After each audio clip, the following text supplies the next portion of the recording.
ಅವೆಲ್ಲ ಬಹಳ ಕುತೂಹಲದಿಂದ ಕಾಯ್ತಾ ಇರತಕ್ಕಂತ ಕ್ಷಣ ಈಗ. I heartily invite our beloved honorable leader Mr. Rahul Gandhi ji to address the huge gathering of Tirthahalli Vidhan Sabha Kshetra. ಇದರ ಅವರ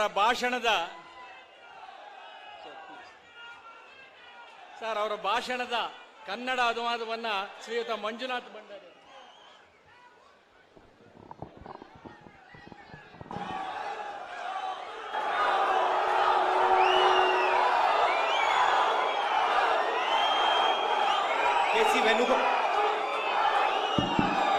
केसी वेणुगोपाल जी, सुंदरेश जी, मंजुनाथ गौड़ा जी, मधु बंगारप्पा जी, शिवर राजकुमार जी, गीता शिवर राजकुमार जी, बिलूर गोपाल कृष्ण जी, स्टेज पे कांग्रेस पार्टी के सीनियर नेता, हमारे प्यारे कार्यकर्ता भाइयों और बहनों, आप सबका यहाँ बहुत बहुत स्वागत, नमस्कार। ವೇದಿಕೆ ಮೇಲಿರುವಂತಹ ಕೆಸಿ ವೇಣುಗೋಪಾಲ್ ಅವರೇ, ಸುಂದರೇಶ್, ಓಕೆ, ವೇದಿಕೆ ಮೇಲಿರುವಂತಹ ಎಲ್ಲರೇ ಹಾಗೂ ಇಲ್ಲಿ ನೆರೆದಿರುವಂತಹ ಎಲ್ಲ ನನ್ನ ಕಾಂಗ್ರೆಸ್ ಪಕ್ಷದ ಕಾರ್ಯಕರ್ತರೇ ಹಾಗೂ ಮಾಧ್ಯಮ ಮಿತ್ರರೇ, कांग्रेस की मीटिंग में मजा आता है क्योंकि यहाँ पे कोई नफरत हिंसा की बात कभी नहीं होती। ಕಾಂಗ್ರೆಸ್ ಪಕ್ಷದ ಸಭೆಗಳನ್ನ ಆಯೋಜನೆ ಮಾಡ್ಲಿಕ್ಕೆ ಬಹಳ ಸಂತೋಷ ಆಗುತ್ತೆ. ಯಾಕೆ ಅಂತ ಹೇಳಿದ್ರೆ ಇಲ್ಲಿ ಯಾವುದೇ ರೀತಿಯ ನಮ್ಮಲ್ಲಿ ಕೋಪ ನಿಷ್ಠೆಗಳು ಯಾವುದೇ ಇರೋದಿಲ್ಲ, ಎಲ್ಲರೂ ಸಂತೋಷದಿಂದ ಭಾಗವಹಿಸ್ತಾ ಇದ್ದೀರಾ। हमारे जो कार्यकर्ता हैं वो नफरत के बाजार में मोहब्बत की दुकान खोलते हैं। ನಮ್ಮ ಕಾಂಗ್ರೆಸ್ ಪಕ್ಷದ ಕಾರ್ಯಕರ್ತರು ಯಾವುದೇ ರೀತಿಯ ಒಂದು ತುಷ್ಟೀಕರಣವನ್ನು ಮಾಡದೆ ಸಂತೋಷದ ವಾತಾವರಣ ಸೃಷ್ಟಿ ಮಾಡ್ತಾ ಇದ್ದೀರಾ। देश को जोड़ने का काम करते हैं। ದೇಶವನ್ನ ಒಟ್ಟಿಗೆ ಮಾಡುವಂತ ಕಾರ್ಯಕ್ರಮವನ್ನು ನಾವು ಮಾಡ್ತಾ ಇದ್ದೀರಾ। जहां भी जाते हैं, ನೀವೆಲ್ಲೇ ಹೋಗಿ हमारे कार्यकर्ता कांग्रेस पार्टी के लोगों को जोड़ते हैं, भाईचारा फैलाते हैं, मोहब्बत की बात करते हैं। ಕಾಂಗ್ರೆಸ್ ಪಕ್ಷದ ಕಾರ್ಯಕರ್ತರು ಎಲ್ಲೇ ಹೋಗ್ಲಿ ಅವರು ನಾವು ಒಟ್ಟಿಗೆ ಇರೋಣ ಹಾಗೂ ಒಟ್ಟಿಗೆ ಬದುಕೋಣ, ಒಟ್ಟಿಗೆ ಬಾಳೋಣ ಅಂತ ಒಂದೇ ಒಂದು ದೃಷ್ಟಿಯಿಂದ ನಾವು ಕಾಂಗ್ರೆಸ್ ಪಕ್ಷ ನಡೀತಾ ಇದೆ। और हम सब की रिस्पेक्ट, सबका आदर करते हैं, हर जात का, हर धर्म का, हर भाषा का, सबकी इज्जत करते हैं। ಕಾಂಗ್ರೆಸ್ ಪಕ್ಷದ ಕಾರ್ಯಕರ್ತರು ಪ್ರತಿ ಒಂದು ಜಾತಿ, ಮತ, ಧರ್ಮ ಎಲ್ಲರಿಗೂ ಒಂದು ಗೌರವವನ್ನು ಕೊಡುತ್ತಾರೆ। आप देखिए, मैं यहाँ आया और सबसे पहले मैंने जो हमारे सीनियर नेता हैं उनके नाम लिए, आपका नाम लिया।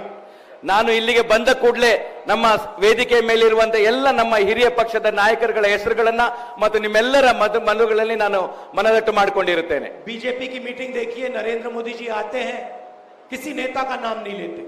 ಆದ್ರೆ ಬಿಜೆಪಿಯ ಪ್ರಧಾನಮಂತ್ರಿಗಳು ಬಂದಾಗ ಅವರು ಯಾವುದೇ ರೀತಿಯ ಅವರ ಪಕ್ಷದ ಹಿರಿಯ ನಾಯಕರುಗಳ ಹೆಸರುಗಳನ್ನು ಹೇಳೋದಿಲ್ಲ। जैसे मैं सिद्धरमैया जी का नाम लेता हूं, डीके शिवकुमार जी का नाम लेता हूं। ನಾನು ನಮ್ಮ ಪಕ್ಷದ ನಾಯಕರಾದಂತ ಸಿದ್ದರಾಮಯ್ಯನವರ ಹೆಸರನ್ನ ಮತ್ತೆ ಡಿಕೆ ಶಿವಕುಮಾರ್ ಅವರ ಹೆಸರನ್ನ ನಾನು ಅವರ ಹೆಸರುಗಳನ್ನ ಹೇಳ್ತೇನೆ। ಖಾರ್ಗೆ जी की बात करता हूं, ನಾನು ಖಾರ್ಗೆ ಅವರ ಬಗ್ಗೆ ಮಾತಾಡ್ತೇನೆ। वैसे मोदी जी किसी नेता की कभी बात नहीं करेंगे। ಆದ್ರೆ ಮೋದಿ ಅವರು ಯಾವುದೇ ಅವರ ನಾಯಕರುಗಳ ಹೆಸರುಗಳನ್ನ ಅವರು ಹೇಳೋದಿಲ್ಲ। बोम्मई जी, येदियुरप्पा जी का नाम तक नहीं लेते। ಅವರು ಯಡಿಯೂರಪ್ಪ ಅವರ ಹೆಸರಾಗಲಿ ಬಸವರಾಜ ಬೊಮ್ಮಾಯಿ ಅವರ ಹೆಸರಾಗಲಿ ಅವರು ತಮ್ಮ ಸಭೆಗಳಲ್ಲಿ ಹೇಳೋದೇ ಇಲ್ಲ। जैसे वो है ही नहीं। ಯಾಕೆಂದ್ರೆ ಅವರಿಗೆ ಏನೋ ಅವ್ರಿಗೆ ಗೊತ್ತೇ ಇಲ್ಲ ಅನ್ನೋ ತರ ಅವರು ವರ್ತನೆಯನ್ನು ಮಾಡ್ತಾ ಇದ್ದಾರೆ। कर्नाटक का हर व्यक्ति पूछ रहा है कि नरेंद्र मोदी जी अपने जो नेता हैं उनका नाम कभी क्यों नहीं लेते। ಕರ್ನಾಟಕದ ಜನರು ಎಲ್ಲರೂ ಕೇಳ್ತಾ ಇದ್ದಾರೆ, ನೀವು ಯಾಕೆ ಕರ್ನಾಟಕ ರಾಜ್ಯದ ನಮ್ಮ ಬಿಜೆಪಿ ನಾಯಕರುಗಳ ಹೆಸರುಗಳನ್ನ ನೀವು ಹೇಳೋದಿಲ್ಲ ಎಂದು। जैसे यहाँ पे आपके बीजेपी के होम मिनिस्टर लड़ रहे हैं, ಇಲ್ಲಿ ನಮ್ಮ ಬಿಜೆಪಿಯ ಹೋಮ್ ಮಿನಿಸ್ಟರ್ ಇಲ್ಲಿ ಚುನಾವಣೆಯನ್ನು ಎದುರಿಸ್ತಾ ಇದ್ದಾರೆ। सब इंस्पेक्टर स्कैम में दबा के भ्रष्टाचार हुआ। ಸಬ್ ಇನ್ಸ್ಪೆಕ್ಟರ್ ಪೋಸ್ಟ್ ಅಲ್ಲಿ ಇಲ್ಲಿ ಅತಿ ಭ್ರಷ್ಟತೆಯನ್ನು ನಡೆದಿದೆ। नरेंद्र मोदी जी कर्नाटक के होम मिनिस्टर का नाम कभी नहीं लेते। ಯಾಕೆಂದ್ರೆ ಇಲ್ಲಿಯ ಪ್ರಧಾನಮಂತ್ರಿ ಅವರು ಈ ಭ್ರಷ್ಟ ಹೋಮ್ ಮಿನಿಸ್ಟರ್ ಹೆಸರನ್ನು ಎಲ್ಲೂ ಅವರು ಹೇಳಿಲ್ಲ, ಎಲ್ಲೂ ಹೇಳೋದಿಲ್ಲ ಅವರು। इसके दो कारण हैं। एक कारण है कि नरेंद्र मोदी जी सिर्फ नरेंद्र मोदी जी की बात करते हैं। ಇದಕ್ಕೆ ಎರಡು ಕಾರಣಗಳಿದೆ. ಒಂದು ಕಾರಣ ನರೇಂದ್ರ ಮೋದಿ ಅವರ ಬಗ್ಗೆನೇ ಮಾತಾಡ್ತಾರೆ. जैसे कर्नाटक में चुनाव हो रहा है, बाकी लोग कर्नाटक की जनता की बात कर रहे हैं, विकास की बात कर रहे हैं, भ्रष्टाचार की बात कर रहे हैं. नरेंद्र मोदी जी आके कर्नाटक के चुनाव में सिर्फ नरेंद्र मोदी जी की बात कर रहे हैं. ಎಲ್ಲರೂ ಏನ್ ಹೇಳ್ತಾರೆ ಅಂತ ಹೇಳಿದ್ರೆ, ತಾವು ಬಂದಾಗ ತಾವು ನಮ್ಮ ಕರ್ನಾಟಕ ರಾಜ್ಯದ ವಿಕಾಸದ ಬಗ್ಗೆ ಮಾತಾಡಿ ಅಥವಾ ಭ್ರಷ್ಟಾಚಾರದ ಬಗ್ಗೆ ಉತ್ತರವನ್ನು ಕೊಡಿ ಅಂತ ಹೇಳಿದ್ರೆ, ನರೇಂದ್ರ ಮೋದಿ ಅವರು ಯಾವುದನ್ನು ಮಾತಾಡದೆ ಬರೀ ನರೇಂದ್ರ ಮೋದಿ ಅವರ ಬಗ್ಗೆನೇ ಮಾತಾಡ್ತಾ ಇದ್ದಾರೆ. कर्नाटक की सरकार ने पिछले 3 साल में क्या किया, उसके बारे में प्रधानमंत्री एक शब्द नहीं बोलते. ಬಿಜೆಪಿ ಸರ್ಕಾರ ಇಲ್ಲಿ ಏನು ಮಾಡಿದೆ ಅನ್ನೋದನ್ನ ಪ್ರಧಾನಮಂತ್ರಿ ಅವರು ಒಂದೇ ಒಂದು ಶಬ್ದವನ್ನು ಸಹ, ಒಂದು ಚಕಾರವನ್ನು ಸಹ ಎತ್ತುತ್ತಾ ಇಲ್ಲ. तो मैं प्रधानमंत्री से पूछता हूं, ये जो आपकी सरकार है, चोरी की सरकार है. 3 साल पहले ये सरकार बीजेपी ने चोरी की, लोकतंत्र को नष्ट करके चोरी की. इसके भ्रष्टाचार के बारे में प्रधानमंत्री एक शब्द क्यों नहीं बोलते?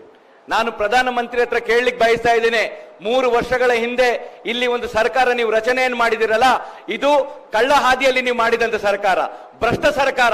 ಇದ್ರ ಬಗ್ಗೆ ನೀವು ಯಾಕೆ ಒಂದು ಚಕಾರವನ್ನು ಎತ್ತುವುದಿಲ್ಲ ಅಂತ ಹೇಳಿ ನಾನು ನಿಮ್ಮಲ್ಲಿ ಕೇಳಲಿಕ್ಕೆ ಬಯಸ್ತಾ ಇದ್ದೇನೆ. आप ये तो बोलिए, अगर आप उनके नाम नहीं लेना चाहते, येदुरप्पा जी का नाम लेने से डरते हो, बोम्मई जी का नाम लेने से डरते हो, होम मिनिस्टर के नाम लेने से डरते हो, तो ये तो बोलो आपने भ्रष्टाचार के खिलाफ कर्नाटक में क्या किया? ನೀವು ಕೊನೆ ಪಕ್ಷ ಇದನ್ನಾದ್ರೂ ಹೇಳಿ, ನೀವು ಯಾಕೆ ಯಡಿಯೂರಪ್ಪರ ಹೆಸರನ್ನು ಹೇಳೋದಿಲ್ಲ, ನಿಮ್ಮ ಹೋಮ್ ಮಿನಿಸ್ಟರ್ ಹೆಸರನ್ನು ಹೇಳೋದಿಲ್ಲ, ಬಸವರಾಜ ಬೊಮ್ಮಾಯಿ ಅವರ ಹೆಸರು ಹೇಳೋದಿಲ್ಲ, ಕೊನೆ ಪಕ್ಷ ಈ ಭ್ರಷ್ಟಾಚಾರದ ಬಗ್ಗೆನಾದ್ರೂ ನೀವು ನಮಗೆ ಮಾತಾಡಿಲ್ಲ ಅಂತ ನಾನು ನಿಮ್ಮಲ್ಲಿ ಕೇಳಲಿಕ್ಕೆ ಬಯಸ್ತಾ ಇದ್ದೇನೆ. कौन सा कदम लिया आपने भ्रष्टाचार को रोकने के लिए? ನೀವು ಈ ಭ್ರಷ್ಟಾಚಾರವನ್ನು ನಿಲ್ಲಲು ಯಾವ ಒಂದು ಹೆಜ್ಜೆಯನ್ನ ನೀವು ತಗೊಂಡಿದ್ದೀರಿ ಅಂತ ನಾನು ನಿಮಗೆ ಕೇಳಲಿಕ್ಕೆ ಬಯಸ್ತಾ ಇದ್ದೀನಿ. कॉन्ट्रैक्टर्स एसोसिएशन ने प्रधानमंत्री को चिट्ठी लिखी कि कर्नाटक में 40% कमीशन सब चीज पे लिया जा रहा है. ಕರ್ನಾಟಕ ರಾಜ್ಯದ ಕಾಂಟ್ರಾಕ್ಟರ್ ಅಸೋಸಿಯೇಷನ್ ಅವರು ಪ್ರಧಾನಮಂತ್ರಿ ನಿಮಗೆ ಕಾಗದವನ್ನು ಬರೆದಿದ್ದಾರೆ.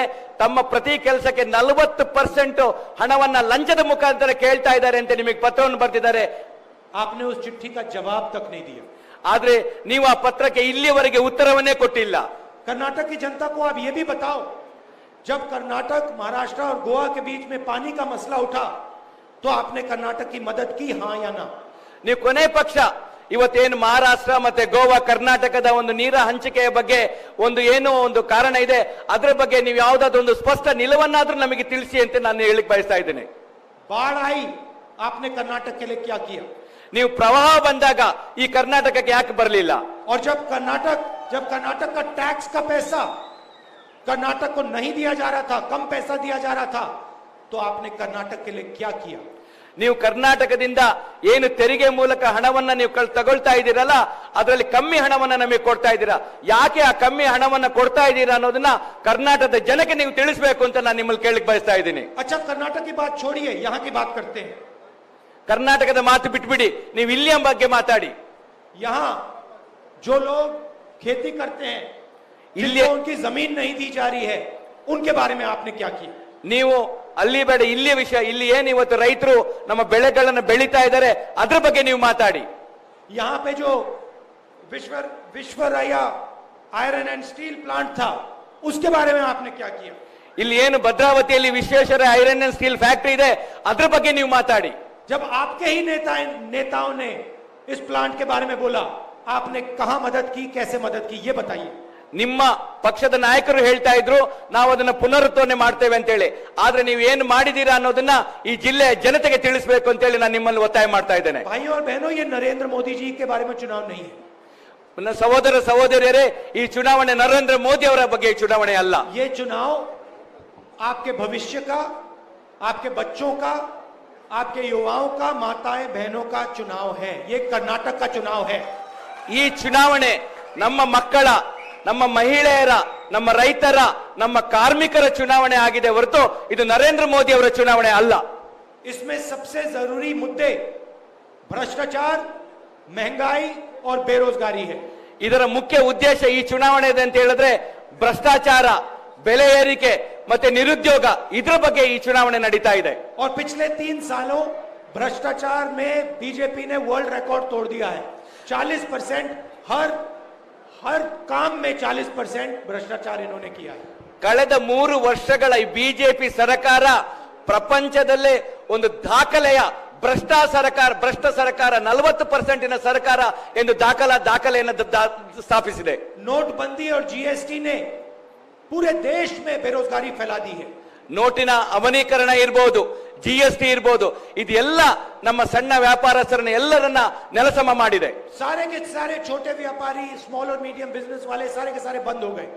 ಎಲ್ಲ ನಮ್ಮ ಸಣ್ಣ ರೈತರು ಇರ್ಬೋದು, ಸಣ್ಣ ವ್ಯಾಪಾರಿಗಳು ಇರ್ಬೋದು, ಮಾಧ್ಯಮ ವ್ಯಾಪಾರಿಗಳು ಇರ್ಬೋದು, ಇವರೆಲ್ಲರನ್ನ ಬಾಗಿಲು ಹಾಕಿಸುವಂತ ಒಂದು ಕೆಲಸ ನಡೆದಿದೆ. हिंदुस्तान के इतिहास में पहली बार किसान को टैक्स देना पड़ रहा है. ಇದು ಭಾರತ ದೇಶದ ಇತಿಹಾಸದಲ್ಲಿ ಪ್ರಪ್ರಥಮ ಬಾರಿಗೆ ರೈತರಿಗೆ ಟ್ಯಾಕ್ಸ್ ಕೊಡುವಂತ ಒಂದು ಕಾರ್ಯಕ್ರಮವನ್ನ ಈ ಬಿಜೆಪಿ ಸರ್ಕಾರ ಮಾಡಿದೆ. 5% फर्टिलाइजर पे, 12% ट्रैक्टर पे, 18% पेस्टिसाइड्स पे.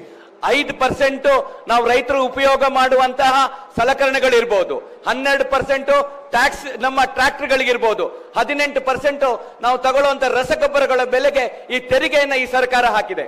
डीजल 56 रुपए का हुआ करता था यूपीए के समय, आज 90 रुपए लीटर हो गया. ನಮ್ಮ ಯುಪಿಎ ಸರ್ಕಾರ ಇದ್ದಾಗ ಡೀಸೆಲ್ನ ಬೆಲೆ 56 ರೂಪಾಯಿ ಇತ್ತು, ಆದ್ರೆ ಇವತ್ತು ಅದು 90 ರೂಪಾಯಿ ಆಗಿದೆ. सिलेंडर 400 रुपए का होता था, 1100 रुपए का हो गया. ಸಿಲಿಂಡರ್ 400 ರೂಪಾಯಿ ಇತ್ತು, ಇವತ್ತು 1100 ರೂಪಾಯಿ ಆಗಿದೆ. कुकिंग ऑयल 60 रुपए का था, 200 रुपए लीटर हो गया. ಇವತ್ತು ಅಡಿಗೆ ಎಣ್ಣೆ 60 ರೂಪಾಯಿಗೆ ನಮ್ಮ ಸರ್ಕಾರದಲ್ಲಿ ಸಿಗ್ತಾ ಇತ್ತು, ಆದ್ರೆ ಅದು ಈಗ 200 ರೂಪಾಯಿಗೆ ಮುಟ್ಟಿದೆ.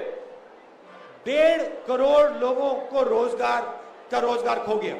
ಸುಮಾರು 1 ಕೋಟಿ ಜನಕ್ಕೆ ಇವತ್ತು ನಿರುದ್ಯೋಗಿಗಳಾಗಿದ್ದಾರೆ. 40 करोड़ लोग हिंदुस्तान में फिर से गरीबी में घुस गए. ಸುಮಾರು 40 ಕೋಟಿ ಜನ ಇವತ್ತು ಬಿಲೋ ಪಾವರ್ಟಿ ಲೈನ್ಗಿಂತ ಕೆಳಗಡೆ ಬಂದಿದ್ದಾರೆ. और 1% हिंदुस्तान के सबसे अमीर 1% लोगों के पास 40% हिंदुस्तान का धन है. ಕೇವಲ 1% ಜನರ ಹತ್ರ 40% ನಮ್ಮ ಜನಸಂಖ್ಯೆ 40% ಆದಾಯ ಕೇವಲ 1% ಜನರ ಹತ್ರ ಇದೆ. ये देश की सच्चाई है, कर्नाटक की सच्चाई है.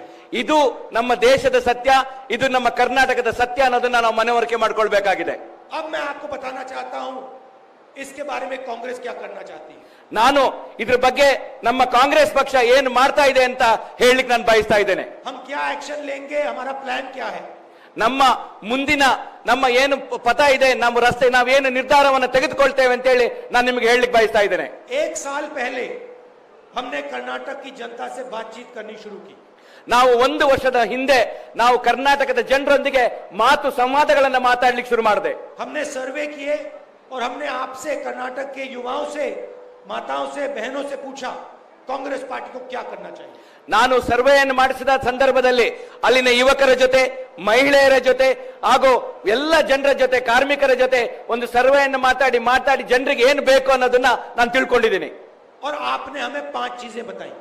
ನಾನು ಈಗ 5 ವಿಷಯಗಳ ಬಗ್ಗೆ ನಿಮಗೆ ತಿಳಿಸ್ ಬಯಸ್ತಾ ಇದ್ದೀನಿ. और ये हमारा पहला कदम होने वाला है. ಇದು ನಮ್ಮ ಮೊದಲ ಹೆಜ್ಜೆ. मतलब इन 5 कामों को हम पहले दिन पहली कैबिनेट मीटिंग में पास करने जा रहे हैं. ಈ ಏನು 5 ಉದ್ದೇಶಗಳನ್ನ ನಾನು ಹೇಳ್ತಾ ಇದ್ದೇನೆ, ಇದು ನಮ್ಮ ಸರ್ಕಾರ ಬಂದ ಮೊದಲ ದಿವಸದ ಮೊದಲ ಕ್ಯಾಬಿನೆಟ್ನಲ್ಲಿ ಈ ನಿರ್ಧಾರವನ್ನು ನಾವು ತೆಗೆದುಕೊಳ್ತಾ ಇದ್ದೇವೆ. महंगाई से महिलाओं को सबसे ज्यादा चोट लगती है. ಇವತ್ತು ಬೆಲೆ ಏರಿಕೆ ನಮ್ಮ ಮಹಿಳೆಯರಿಗೆ ಅತಿಯಾಗಿ ಅನುಭವ ಪಡ್ತಾ ಇರೋದು ಹೇಳಿದ್ರೆ ನಮ್ಮ ಮಹಿಳೆಯರು. बीजेपी ने आपको 1100 रुपए का सिलेंडर दिया. ಬಿಜೆಪಿ ಸರ್ಕಾರ ನಿಮಗೆ 1100 ರೂಪಾಯಿಯಲ್ಲಿ ಒಂದು ಸಿಲಿಂಡರ್ ನ ಕೊಡ್ತಾ ಇದೆ. 90 रुपए का डीजल, 100 रुपए का पेट्रोल. 90 ರೂಪಾಯಿಯ ಡೀಸೆಲ್, 100 ರೂಪಾಯಿಯ ಪೆಟ್ರೋಲ್. हम आपको गृह लक्ष्मी स्कीम देने जा रहे हैं. ನಾವು ನಿಮಗೆ ಗೃಹ ಲಕ್ಷ್ಮಿ ಅನ್ನೋ ಒಂದು ಸ್ಕೀಮ್ ಅನ್ನು ನಿಮಗೆ ಕೊಡ್ಲಿಕ್ಕೆ ಇಚ್ಛಿಸ್ತಾ ಇದ್ದೇವೆ. गृह लक्ष्मी स्कीम मतलब कर्नाटक की महिलाओं को 2000 रुपए हर महीने. ಗೃಹ ಲಕ್ಷ್ಮಿಯ ಯೋಜನೆ ಅಂತ ಹೇಳಿದ್ರೆ ಮನೆಯ ಪ್ರತಿ ಒಡತಿಗೆ ಪ್ರತಿ ತಿಂಗಳಿಗೆ 2000 ರೂಪಾಯಿ ಕೊಡೋದನ್ನ, ಜೋರಾಗಿ ಚಪ್ಪಾಳೆ ಅಂತ ಇಟ್ಟಿರಲ್ಲ,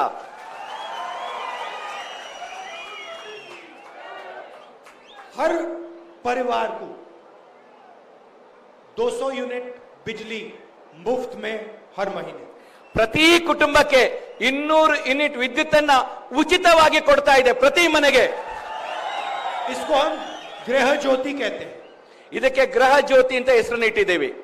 तीसरा स्कीम अन्न भाग्य, 10 किलो चावल हर फैमिली मेंबर को कर्नाटक में. ಮೂರನೆಯ ಕೊಡುಗೆ ಅಂತ ಹೇಳಿದ್ರೆ ಅನ್ನ ಭಾಗ್ಯ. ಇದರಲ್ಲಿ ಮನೆಯ ಪ್ರತಿ ಒಬ್ಬರಿಗೂ 10 ಕೆಜಿ ಅಕ್ಕಿಯನ್ನ ಉಚಿತವಾಗಿ ಕೊಡುವ ಕಾರ್ಯಕ್ರಮವನ್ನು ಹಮ್ಮಿಕೊಂಡಿದ್ದೇವೆ. और महिलाओं के लिए सखी स्कीम, ಮಹಿಳೆಯರಿಗೆ ಸಖಿ ಸ್ಕೀಮ್ ಒಂದು ಕಾರ್ಯಕ್ರಮವನ್ನು ಸಹ ತಂದಿದ್ದೇವೆ. कर्नाटक में आपको बस में जाने के लिए पैसा नहीं देना पड़ेगा, फ्री में जाएंगी आप. ಕರ್ನಾಟಕದಲ್ಲಿ ಯಾವುದೇ ಮೂಲೆಗೆ ಹೋಗ್ಬೇಕು ಅಂತ ಹೇಳಿದ್ರೆ ಮಹಿಳೆಯರು ಇನ್ಮೇಲೆ ಉಚಿತವಾಗಿ ಬಸ್ಸಿನಲ್ಲಿ ಪ್ರಯಾಣವನ್ನು ಮಾಡಬಹುದು. और युवा निधि स्कीम युवाओं के लिए, ग्रेजुएट्स के लिए 3,000 रुपए महीना हर महीना ग्रेजुएट्स के लिए और 1,500 रुपए हर महीना डिप्लोमा होल्डर्स के लिए. ಯುವ ನಿಧಿಯನ್ನ ಇನ್ನೊಂದು ಸ್ಕೀಮ್ ಅನ್ನ ನಮ್ಮ ಯುವಕರಿಗೆ, ನಿರುದ್ಯೋಗಿ ಮಿತ್ರರಿಗೆ ತಂದಿದ್ದೀವಿ. ಇದರಲ್ಲಿ ಪದವೀಧರರಿಗೆ ಪ್ರತಿ ತಿಂಗಳು 3,000 ರೂಪಾಯಿಯನ್ನ, ಅದೇ ರೀತಿ ಡಿಪ್ಲೊಮಾ ಹೋಲ್ಡರ್ಸ್ಗೆ 1,500 ರೂಪಾಯಿನ ಅವರು ಡಿಗ್ರಿ ಮುಗಿದ ನಂತರ 2 ವರ್ಷಗಳ ಕಾಲ ಈ ಹಣವನ್ನ ಯುವ ನಿಧಿಯ ಮೂಲಕ ಕೊಡುತ್ತೇವೆ. और देखिए ये 5 स्कीम शुरुआत है, ये पहले दिन हो जाएगा. ಇದು 5 ಏನು ನಮ್ಮ ಭರವಸೆಗಳಿದೆ, ಸ್ಕೀಮ್ಗಳಿದೆ, ಇದು ಪ್ರಥಮ ದಿನವೇ, ಪ್ರಥಮ ಮೀಟಿಂಗ್ ಅಲ್ಲೇ ಇದನ್ನ ನಾವು ಇಂಪ್ಲಿಮೆಂಟೇಷನ್ ಮಾಡ್ತೇವೆ ಅಂತ ಹೇಳಿ ನಾನು ನಿಮಗೆ ಭರವಸೆಯನ್ನು ಕೊಡ್ತಾ ಇದ್ದೇನೆ. किसानों के लिए कृषि निधि 1.5 लाख करोड़ रुपए 5 साल में 30,000 करोड़ रुपए हर साल किसानों की मदद करने के लिए. ನನ್ನ ರೈತ ಮಿತ್ರರಿಗೆ ಮುಂದಿನ 5 ವರ್ಷದಲ್ಲಿ 1,50,000 ಕೋಟಿ ರೂಪಾಯಿ ಹಣವನ್ನ ಅಂತ ಹೇಳಿದ್ರೆ ಪ್ರತಿ ವರ್ಷ 30,000 ಕೋಟಿ ರೂಪಾಯಿ ಹಣವನ್ನ ನಮ್ಮ ರೈತರಿಗೆ ಮೀಸಲಾಗಿ ಇಡ್ತಾ ಇದ್ದೇವೆ. और जो हमारे यहाँ अरेका नट के फार्मर्स हैं, कोकोनट के फार्मर्स हैं, उनको MSP. ಯಾವ ನಮ್ಮ ಇಲ್ಲಿ ಬೆಳೆಗಾರ, ತೆಂಗಿನ ಬೆಳೆಗಾರ ಇರ್ಬೋದು, ಅಡಿಕೆ ಬೆಳೆಗಾರ ಇರುವುದು, ಇವರಿಗೆ ಮಿನಿಮಮ್ ಬೆಂಬಲ ಬೆಲೆಯನ್ನ ನಾವು ಕೊಡ್ತೇವೆ. और आज जो दूध पे 5 रुपए की सब्सिडी है, उसमें हम 7 रुपए की सब्सिडी लगाएंगे. ಇವತ್ತು ಏನು ಹಾಲಿಗೆ 5 ರೂಪಾಯಿ ನಾವು ಸಹಾಯಧನವನ್ನು ಕೊಡ್ತಾ ಇದ್ದೀವಿ, ಇದನ್ನ 5 ರೂಪಾಯಿಯಿಂದ 7 ರೂಪಾಯಿಗೆ ನಾನು ಕೊಡ್ಲಿಕ್ಕೆ ಬಯಸ್ತಾ ಇದ್ದೇನೆ. तो हमने कहा हम क्या करने जा रहे हैं. ನಮಗೆ ಗೊತ್ತಿದೆ ನಾವು ಏನ್ ಮಾಡಬೇಕು ಅಂತ ಹೇಳ್ಬಿಟ್ಟು. अब देखिए प्रधानमंत्री यहां आते हैं, अपनी बात करते हैं, कहते हैं कि कांग्रेस मेरे ऊपर 91 बार आक्रमण की है. ಇಲ್ಲಿಯ ಪ್ರಧಾನಮಂತ್ರಿಗಳು ಬಂದಾಗ ಪ್ರತಿ ಸಲ ಕಾಂಗ್ರೆಸ್ ಪಕ್ಷದವರು ನನ್ನ ಮೇಲೆ ದೂಷಿಸ್ತಾ ಇದ್ದಾರೆ, 91 ಸಲ ನನ್ನನ್ನ ದೂಷಣೆಯನ್ನು ಮಾಡಿದ್ದಾರೆ ಅಂತೇಳಿ ಜನರ ಮುಂದೆ ಹೇಳ್ತಾ ಇದ್ದಾರೆ. सवाल प्रधानमंत्री का नहीं है, ಇದು ಪ್ರಧಾನಮಂತ್ರಿಯವರ ಪ್ರಶ್ನೆ ಅಲ್ಲ, सवाल कर्नाटक की जनता का है. ಇದು ಕರ್ನಾಟಕದ ಜನತೆಯ ಪ್ರಶ್ನೆ. प्रधानमंत्री जी, आपने भ्रष्टाचार की बात नहीं की, आपने अपने होम मिनिस्टर की बात नहीं की, आपने कर्नाटक की कोई बात नहीं की. एक काम तो करिए, आप अगले 5 साल में कर्नाटक के लिए क्या करने जा रहे हो, आपकी सरकार क्या करने जा रही है, ये तो बता दीजिए. ಪ್ರಧಾನಮಂತ್ರಿಗಳೇ, ತಮ್ಮಲ್ಲಿ ಕೇಳ್ಕೊಳ್ಳೋದಿಷ್ಟೇ, ನೀವು ಬಂದಾಗ ಲಂಚತನದ ಬಗ್ಗೆ ಮಾತಾಡೋದಿಲ್ಲ, ತಮ್ಮ ಗೃಹ ಮಂತ್ರಿ ಬಳಗ ಮಾತಾಡೋದಿಲ್ಲ, ಭ್ರಷ್ಟಾಚಾರದ ಬಗ್ಗೆ ಮಾತಾಡೋದಿಲ್ಲ. ಆದ್ರೆ ಕೊನೆ ಪಕ್ಷ ನಿಮ್ಮ ಸರ್ಕಾರ ಬಂದ್ರೆ ಮುಂದಿನ 5 ವರ್ಷಗಳಲ್ಲಿ ಈ ಜನರಿಗೆ ನಾನು ಏನ್ ಮಾಡ್ತೇನೆ ಅನ್ನೋದನ್ನ ನೀವು ನಮ್ಗೆ ತಿಳಿಸಿ. ये कह दीजिए कि पिछले 3 सालों में हमने 40% कमीशन लिया था. ನೀವು ಇದನ್ನ ಹೇಳಿ, ಕಳೆದ 3 ವರ್ಷಗಳಿಂದ 40% ಕಮಿಷನ್ ಅನ್ನ ನೀವು ತಗೊಂಡಿದ್ದೀರಲ್ಲ, ಅದನ್ನೇನ್ ಮಾಡಿದ್ದೀರಾ? और अगर हमारी सरकार, बीजेपी की सरकार आएगी तो 40% से उसको 50% में बीजेपी की सरकार बढ़ा देगी. ಒಂದು ವೇಳೆ ಬಿಜೆಪಿ ಸರ್ಕಾರ ಬಂದ್ರೆ ಇವತ್ತೇನು ನಿಮ್ದು 40% ತಗೊಳ್ತಾ ಇದ್ದೀರಲ್ಲ, ಇದನ್ನು ನೀವು 50% ಮಾಡ್ತೀರಾ? कुछ तो कर्नाटक के बारे में बोलिए. ಏನಾದ್ರೂ ಸ್ವಲ್ಪ ಕರ್ನಾಟಕದ ಬಗ್ಗೆ ಮಾತಾಡಿ ಅಲ್ಲ ನೀವು. इस दुनिया में सिर्फ नरेंद्र मोदी नहीं है, बाकी लोग भी हैं.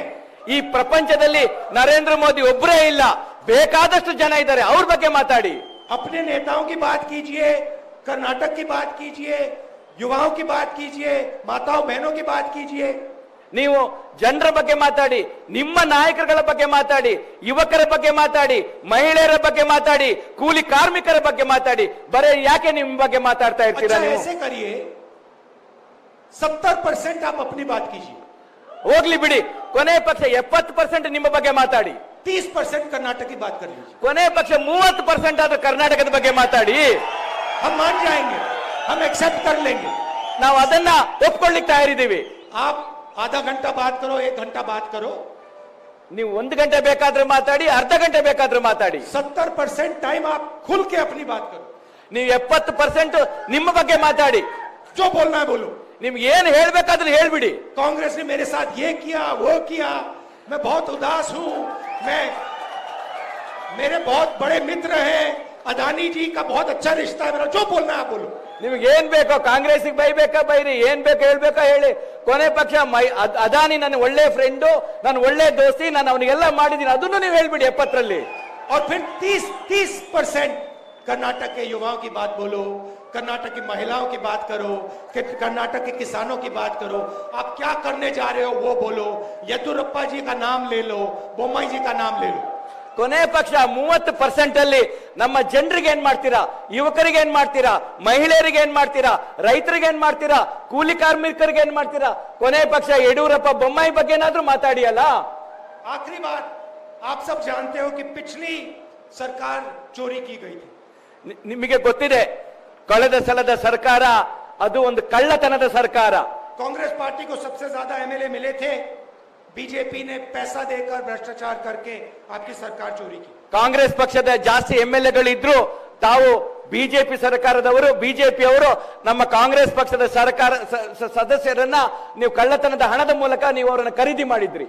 ये फिर से सरकार चोरी करने की कोशिश करेंगे. ಇವರು ಮತ್ತೊಮ್ಮೆ, ಈ ಬಿಜೆಪಿ ಅವರು ಮತ್ತೊಮ್ಮೆ ಈ ರೀತಿಯ ಒಂದು ವಾಮ ಮಾರ್ಗವನ್ನು ಅವರು ಉಪಯೋಗ ಮಾಡಬಹುದು. इसलिए बहुत जरूरी है कि कांग्रेस पार्टी को कम से कम 150 सीटें मिले. ಇದರಿಂದ ಅತಿ ಮುಖ್ಯವಾಗಿ ಕೊನೆ ಪಕ್ಷ 150 ಸೀಟುಗಳನ್ನ ಕರ್ನಾಟಕ ರಾಜ್ಯದಲ್ಲಿ ಕಾಂಗ್ರೆಸ್ ಪಕ್ಷ ಗೆಲ್ಲಲೇಬೇಕು. नहीं तो फिर से ये सरकार चोरी करके 40% छोड़ के 50% शुरू कर देंगे. ಇಲ್ಲದೆ ಇದ್ರೆ ಈ ನಮ್ಮ ಎಂಎಲ್ಎಗಳನ್ನ ಈ 40% ಲಂಚದ ಹಣದಿಂದ ಖರೀದಿ ಮಾಡಿ ಮುಂದೆ ಈ 40% ಅನ್ನ 50% ಗೆ ಅವರು ಏರಿಸಬಹುದು. किसानों का पैसा, मजदूरों का पैसा, गरीबों का पैसा फिर से चोरी कर देंगे. ಇವರು ರೈತರ ಹಣ, ಬಡವರ ಹಣ, ಮತ್ತೆ ನಮ್ಮ ಯಾರು ಕೂಲಿ ಕಾರ್ಮಿಕರ ಹಣ, ಇದನ್ನೆಲ್ಲದನ್ನ ಅವರು ಲಂಚತನದ ಮೂಲಕ ತಗೊಳ್ಬಹುದು. अच्छा एक काम कीजिए, इनको 40 नंबर बहुत अच्छा लगता है. ಇವರಿಗೆ ಒಂದು ಕೆಲಸ ಮಾಡೋಣ, ಅವರಿಗೆ 40 ನಂಬರ್ ಬಹಳ ಇಷ್ಟ. ಅವರಿಗೆ 3 साल आपको इन्होंने 40 नंबर याद दिलाया. ಕಳೆದ 3 ವರ್ಷಗಳಿಂದ 40 ನಂಬರ್ ಅನ್ನ ಅವಳು ಬಹಳ ಇಷ್ಟಪಟ್ಟಿದ್ದಾರೆ. पुलिस स्टेशन जाओ 40, ಪೊಲೀಸ್ ಸ್ಟೇಷನ್ಗೆ ಹೋದ್ರೆ 40%, सरकारी ऑफिस में जाओ 40, ಸರ್ಕಾರಿ ಆಫೀಸ್ಗಳಿಗೆ ಹೋದ್ರೆ 40%, कोई भी काम करवाना हो 40. ಯಾವುದೇ ಕೆಲಸ ಮಾಡಿಸಿದ್ರು 40%. इनको इस बार आप 40 सीटें दे देना. ಆದ್ದರಿಂದ ಈ ಸಲ ಅವರಿಗೆ ಬರೇ 40 ಸೀಟುಗಳನ್ನ ನೀವು ಕೊಡಿ. तो कहना कि आपने हमें इतनी बार 40 बोला, आपको 40 इतना अच्छा लगता है, ये लो 40 सीटें. ನಿಮಗೆ 40 ನಂಬರ್ ಬಹಳ ಇಷ್ಟ, ಯಾವಾಗ್ಲೂ ಪ್ರತಿ ಸಲ 40 ಅಂತ ಹೇಳ್ತಾ ಇದ್ದೀರಲ್ಲ, ಹಾಗಾಗಿ ನಿಮಗೆ 40 ಎಂಎಲ್ಎ ಸೀಟುಗಳೇ ಬರಲಿ. और अंत में बंगारप्पा जी का परिवार यहाँ आया है. ಕೊನೆಯದಾಗಿ ಇಲ್ಲಿ ಬಂಗಾರಪ್ಪನವರ ಪರಿವಾರ ಇಲ್ಲಿದೆ, ಕುಟುಂಬದವರು ಇಲ್ಲಿದ್ದಾರೆ. वो गरीबों के, पिछड़ों के सच्चे नेता थे. ಬಂಗಾರಪ್ಪನವರು ಅತ್ಯಂತ ಹಿಂದುಳಿದ ಮತ್ತೆ ಶೋಚನೀಯ ಸ್ಥಿತಿಯಲ್ಲಿ ಇದ್ದವರ ನಾಯಕರಾಗಿದ್ದಂತವರು. और वो कांग्रेस के नेता थे, ಅವರು सभी ಕಾಂಗ್ರೆಸ್ नेता थे. ಅವರು ಕಾಂಗ್ರೆಸ್ ಪಕ್ಷದ ನಾಯಕರಾದಂತವರು. और हम आज उनकी याद करते हैं. ಅವ್ರು ಯಾವಾಗಲೂ ನಾವು ಅವರನ್ನ ನೆನಪು ಮಾಡ್ಕೊಳ್ತಾ ಇರ್ತೀವಿ. आप सब यहाँ आए, इसके लिए दिल से आपको धन्यवाद.